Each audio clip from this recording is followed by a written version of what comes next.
നമ്മുടെ യാര ബേബിക്ക് ഏത് പ്രൊഡക്റ്റാണ് യൂസ് ചെയ്ത് കൊടുക്കലെന്ന് ചോദിച്ചിട്ട് എനിക്ക് കുറച്ച് മെസ്സേജ് വന്നിട്ടുണ്ടായിരുന്നു. യാര ബേബിക്ക് ചെറുപ്പം മുതലേ ഞാൻ സെബാമെഡിൻ്റെ പ്രൊഡക്ട്സാണ് യൂസ് ചെയ്യണത്. അമ്പിളിക്കൽ കോഡ് ചാടി പിറ്റേ ദിവസം മുതലായിരുന്നു യാര ബേബിനെ കുളിപ്പിച്ച് തുടങ്ങിയിരുന്നത്. അന്ന് മുതൽ അവൾക്ക് ജെൻറ്റിൽ വാഷ് ഇട്ടിട്ടാണ് വാഷ് ചെയ്ത് കൊടുത്തിരുന്നത്. വീക്കിലി വൺസ് ഓർ ട്വൈസ് സെബാമെഡിൻ്റെ ഷാമ്പൂ ഇട്ടിട്ടാണ് ഹെയറും വാഷ് ചെയ്യണത്.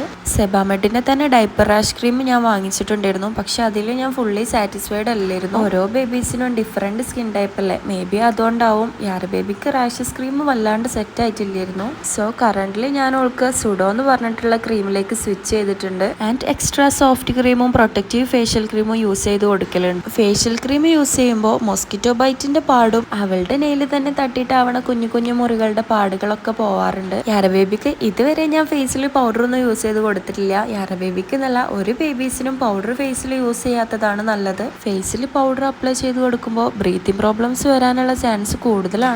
കയ്യിലും കഴുത്തിലും വജൈനൽ സൈഡിലും ഒന്നും പൗഡർ യൂസ് ചെയ്ത് കൊടുക്കരുത് എന്ന് അവർ വാണിംഗ് ആയിട്ട് തന്നെ മെൻഷൻ ചെയ്യുന്നുണ്ട്. അതുകൊണ്ട് തന്നെ ഫേസിൽ ഞാൻ അവൾക്ക് പൗഡർ യൂസ് ചെയ്ത് കൊടുക്കലില്ല. സ്പെഷ്യൽ ആയിട്ടുള്ള ഫംഗ്ഷനൊക്കെ അറ്റൻഡ് ചെയ്യാൻ വേണ്ടിയിട്ട് പോകുമ്പോൾ ചെറിയൊരു സ്മെല്ലിന് വേണ്ടിയിട്ട് വയറിന്റെ ഭാഗത്തൊക്കെ ഞാനൊന്ന് അപ്ലൈ ചെയ്ത് കൊടുക്കലുണ്ട്. പിന്നെ ന്യൂ ബേബീസിന് ബെറ്റർ ആയിട്ടുള്ള സ്മെല്ലായിട്ട് ഒരു പൗഡറിനെയും കമ്പയർ ചെയ്യാൻ പറ്റില്ലല്ലോ അല്ലേ.